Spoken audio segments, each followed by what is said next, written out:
Welcome back to Health Equals Wellness. Today, we're diving into one of the most surprising shifts in U.S. mental health policy, RFK Jr.'s push to fast-track psychedelic therapies for veterans and others, a move flipping traditional party lines on drug research. Republicans, once skeptical, are now leading the charge, while Democrats urge caution. We'll break down the 5 key psychedelics in play: Ibogaine, Psilocybin, MDMA, Ayahuasca, and Ketamine, and explore how they're administered and where trials are happening. RFK Jr. isn't just talking. He's directing agencies like the FDA and VA to prioritize clinical trials. Here's the breakdown. Psychedelic therapy number 1. Ibogaine, the opioid alternative. In June 2025, Texas's Republican governor, Greg Abbott, signed a law to put $50 million into clinical trials of the psychedelic Ibogaine as a mental health treatment. The Texas effort involved a 6-month sprint by Hubbard and former GOP Governor Rick Perry to convince state lawmakers to pass the bill. Representative Morgan Luttrell, another Lone Star Republican who credits Ibogaine he took in Mexico with helping him overcome trauma he incurred during military service, also lobbied for it. Texas Ibogaine results expected late 2026. In 2020, ICER started the first ever Phase 2 clinical trial exploring the potential of Ibogaine to treat opioid dependency. Conducted at the San Juan de Rose Hospital in Spain, the study is testing a novel Ibogaine treatment protocol with ascending low doses of Ibogaine to support 20 patients to taper off of methadone. Mindscape Retreat, located in Cozumel, Mexico, offers a 7-day Ibogaine-assisted program targeting PTSD and complex PTSD in about 100 participants. Mindscape reports 98.6% achieving full or substantial remission, though this is case study level and not a registered clinical trial yet. VA hospitals are now exploring Ibogaine for PTSD, with HHS Secretary Kennedy actively collaborating. Ibogaine is administered orally, in controlled clinical settings with cardiac monitoring due to heart risks. The individual undergoes a psychoactive experience that can be intense and may last for several hours. They may experience vivid dreamlike visions and introspection, potentially allowing them to comfort and process traumatic memories and emotions in a new way. In the days or weeks following the dosing session, patients return for integration sessions with their therapists.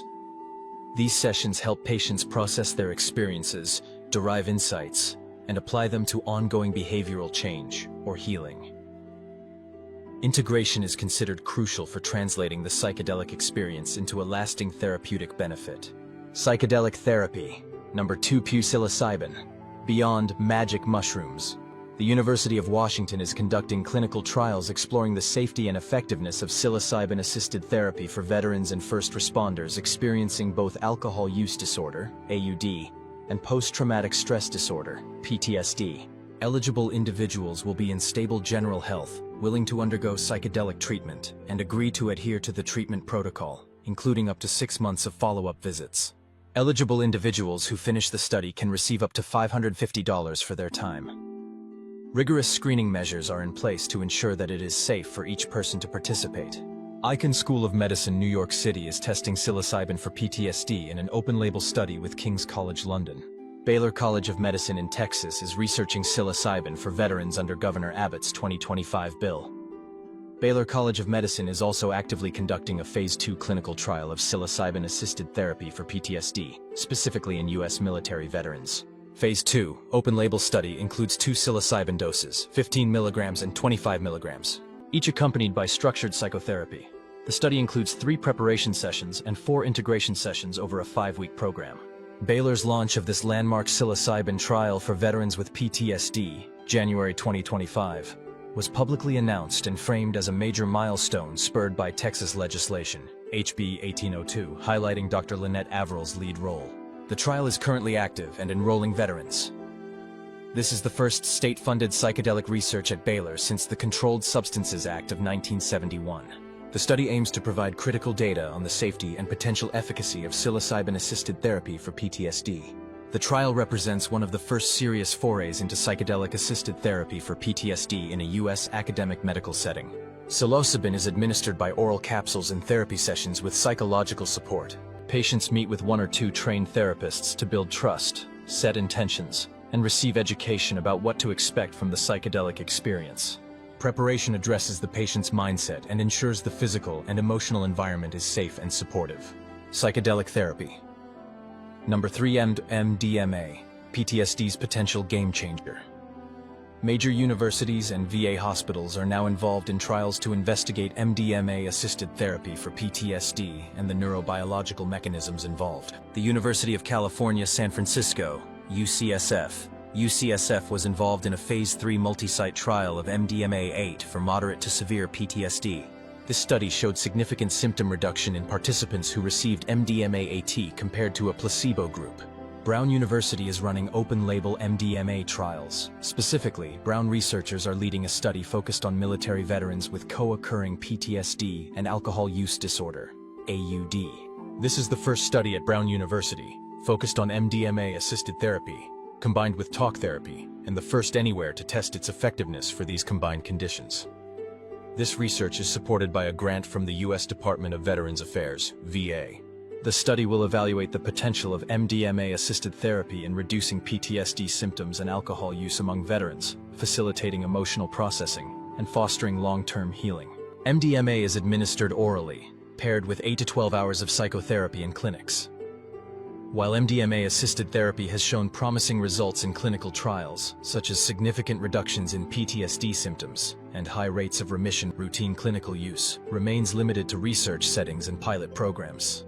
To date, the U.S. Food and Drug Administration, FDA, has not yet approved MDMA for general clinical use in PTSD therapy, having recently requested further Phase 3 studies before reconsidering approval. Australia became the first country to allow psychiatrists to prescribe MDMA for PTSD in controlled clinical settings in 2023. Psychedelic therapy. Number 4. Ayahuasca. Tradition meets science. Ayahuasca therapy includes brewed tea or pill form in clinical trial settings with medical supervision. A recent mixed methods case series study, published in December 2024, evaluated 8 military veterans with PTSD, who participated in a 3-day ayahuasca intervention in Central America. The study found that most participants experienced clinically meaningful and lasting improvements in PTSD symptoms, as measured by standardized tools, with benefits maintained at a 3-month follow-up. The Center for Psychedelic Research and Therapy at the University of Texas at Austin Dell Medical School is currently recruiting combat veterans for a research study examining how ayahuasca treatment may alter brain function and impact psychiatric symptoms related to PTSD. This study includes participation in an ayahuasca retreat and subsequent brain imaging to assess changes.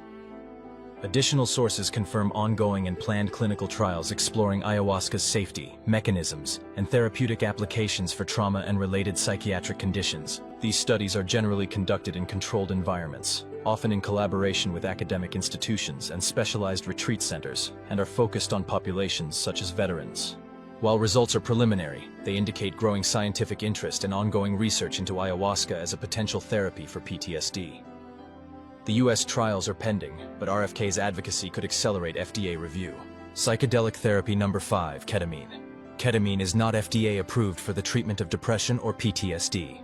However, esketamine or Spravato, which is a derivative of ketamine, is FDA approved for treatment-resistant depression in adults and adults with major depressive disorder who are experiencing suicidal thoughts or actions.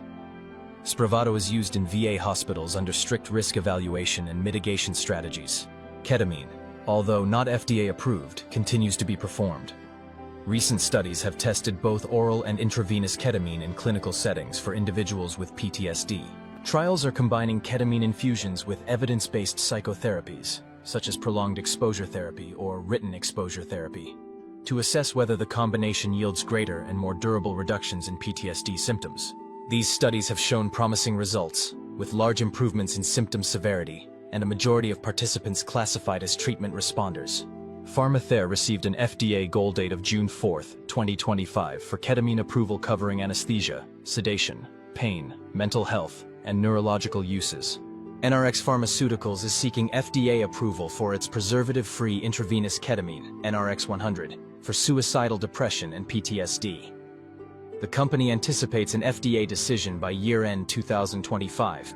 NRx has applied for a Commissioner's National Priority Voucher, which could expedite the review process to as little as 1 to 2 months if granted, but their public guidance remains a decision by the end of 2025. RFK Jr. has set a timeline to have FDA approval within 12 months. At a recent House hearing, Kennedy stated, We are working very hard to make sure that that happens within 12 months.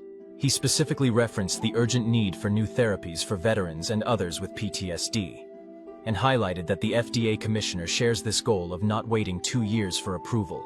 Commissioner Marty Makary calls psychedelic evidence a top priority, promising rapid review of data.